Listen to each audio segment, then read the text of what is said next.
네. 정몽주 선생님이 우리에게 들려주는 네 번째 삶의 지혜 같이 한번 읽어보도록 하겠습니다. 시작. 부모님으로부터 물려받은 몸이라 맑은 정신으로 죽을 수 없어 술을 마셨고 흉한이 앞에서 흉기로 때리는 것이 끔찍하여 말을 돌격한 것이다. 네. 이건 이제 정몽주 선생님이 이제 하신 말씀인데요. 어떻게 보면 지금 이 말을 언제 했을까? 그 시점도 사실 조금 명확하지는 않잖아요. 근데 이게 과연 언제 이 말을 했을까? 과연 이방원에게 공격을 당하기 전에 이 말을 했을까? 아니면 공격당한 후에 아직 생명이 남아있는 동안에 누군가에게 자기를 거두러 온 누군가에게 한 말일까? 그거는 잘 모르겠어요. 근데 어쨌든 상황 자체는 거의 죽음을 목전에 둔 그 상황인 것 같아요. 그런데 이제 중요한 건 뭐냐면 그런 상황에서 내가 죽음을 눈앞에 둔 상황에서도 효도를 생각해요. 참 이게 얼마나 정말 위대한 정신인지, 이게 얼마나 정말 멋진 정신인지, 참 정말 죽음 앞에서도 부모님으로부터 물려받은 몸이라 맑은 정신으로 죽을 수는 없어 술을 마셨대요. 그러니까 어쨌든 이제 편안하게 집에서 죽지 않고 사실 지금 객사를 할 그런 입장이잖아요. 자, 옛부터 객사를 하는 거는 큰 불효로 이렇게 여겨졌었어요. 그러니까 집에서 이렇게 편안하게 숨을 거둬야지 밖에서 이렇게 숨을 거두는 것에 대해서 그걸 굉장히 좋지 않게 보는 그런 관습이 있었어요. 저 어렸을 때도 보면 그런 것들이 있었어요. 그래서 집에서 숨을 거두지 않고 밖에서 숨을 거두는 사람은 장례식도 이렇게 성대하게 하지 않고 그랬었던 것 같아요. 저 어렸을 때 이렇게 시골에서 이렇게 보면 그랬던 것 같아요. 그러니까 600년 전에 본인이 좀 어떻게 보면 객사를 해야 되는 입장, 그리고 편안하게 죽음을 맞이하는 입장이 아니라 어떻게 보면 좀 끔찍하게 이렇게 죽임을 맞이하는 입장이, 이거는 큰 불효라고 생각을 한 거예요. 근데 과연 죽음을 눈앞에 둔 상황에서도 어떻게 효도를 생각할까? 정말 지금 이 시대에 효가 무너져가는 이 시대에 정말 큰 울림을 주는 그런 얘기인 것 같아요. 저도 이제 독서를 하기 전에는 우리 어머니에게 엄마라고 그랬었고요. 반말을 했었어요. 반말을. 근데 이제 책을 읽다 보니까 특히 동양버전은 효에 대해서 엄청나게 이렇게 강조를 하거든요.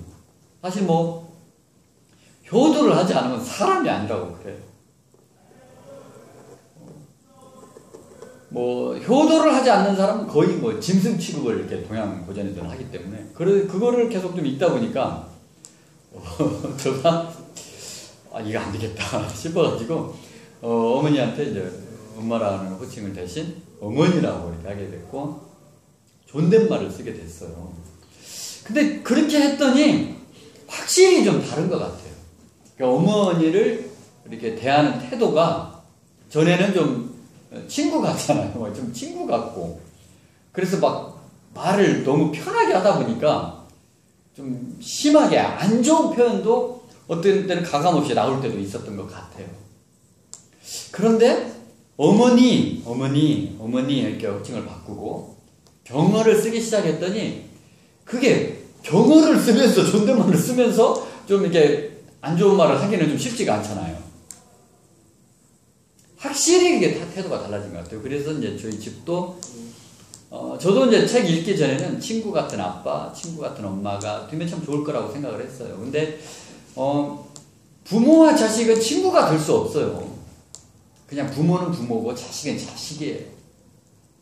그런데 부모가 그냥 친구 같은 부모가 돼서 흉음을 없이 막 자녀고 이렇게 지내는 게 아니라 자녀의 마음을 알고 자녀의 마음을 만져줄 수 있는, 그래서 정말 멘토와 멘티처럼 자녀가 어떤 고민, 어떤 문제가 있을 때든지 항상 아빠나 엄마를 찾고 정말 편하게 그 삶의 아픔들을 이렇게 말할 수 있는 그런 관계가 돼야 되는 거지. 무슨 예의도 없고 범절도 없고 그냥 다 무너진 그런 관계는 아닌 것 같아요. 그래서 저도 우리 자녀들에게 아빠 엄마한테 이제 존댓말을 써라. 그냥 아버지 어머니 하는 건 좀 아직 어린데 그렇게 시키는 건 좀 심한 것 같아서 아버지 어머니 이 호칭은 생략하고 대신 존댓말을 쓰라고 이렇게 얘기를 하고 있어요. 그러니까 저한테는 뭐 아빠니까 아들, 딸이 좀 잘하는 편인데 엄마한테는 좀 함부로 해요. 그래서 그거를 좀 바로잡으려고 아빠나 엄마한테는 무조건 앞으로 존댓말을 써라 라고 이렇게 교육을 하고 있습니다. 그런데 정몽주 선생님이 죽음을 목전에 두고도 효를 생각했다 하는 거는 그렇게 어렸을 때부터 효에 대한 교육, 효에 대한 생각을 철저하게 품고 살았기 때문에 죽음을 앞둔 그 상황에서 내가 지금 죽는다면 나를 돌보는 것 이외에 과연 어떤 생각을 할 수 있겠어요? 그런데 그런 절체절명의 상황에서도 효를 생각해요. 그래서 부모님께 물려받은 몸이라 맑은 정신으로 죽을 수 없어 술을 마셨대요. 그리고 흉기로 자기 얼굴을 이렇게 때릴까봐 말을 돌려탔대요. 얼굴은 보존을 하기 위해서. 막 그 옛날에 막 철퇴 같은 걸로 막 이렇게 막 때리잖아요. 그러니까 그걸 못하게 하기 위해서 차라리 뒤통수를 맞고 그러면 얼굴은 그래도 보존을 하니까. 그런 상황에서도 죽음을 직감한 것 같아요.